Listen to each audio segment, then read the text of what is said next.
எந்த சூழ்நிலை ஆனாலும் நான் நல்லா இருக்கிறதுக்கு காரணம் என்ன தெரியுமா? அது எதுவுமே என் தகுதியின் அடிப்படையிலே கடவுள் செய்யறது இல்லை. நான் யாருன்னா நீ கண்ணெல்லாம் இருந்தா கடவுள் உன்னை ஆசீர்வதிப்பாரு சொன்னாவே நான் கேட்க மாட்டேன். நீ கரெக்டா இருந்தா கர்த்தர் உன்னை செய்வாருனாவே அந்த மெசேஜ் ஆஃப் பண்ணிடுவேன். நீ நல்லா இருப்பதுக்கு நீ என்ன செய்ய வேண்டும் அப்படின்னு பேசினாவே நான் என்ன பண்ணிடுவேன், நான் மூடி வச்சிருவேன். ஆமென்.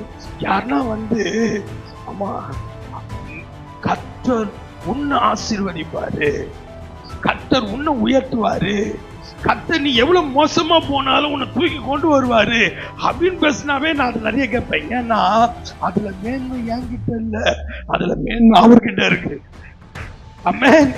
இவன் என்ன சொல்லுவான், நான் கரெக்டா இருந்தா கர்த்தர் ஆசீர்வதிச்சாரு, அப்ப மேன்மை கர்த்தருக்கு இல்ல, மேன்மை இவனுக்கு. சரியாவே இல்லைங்க. ஆனா சாமி தாங்க என்ன ஆசீர்வதிச்சது அப்படின்னா சாமிக்கு தான் மகிமை.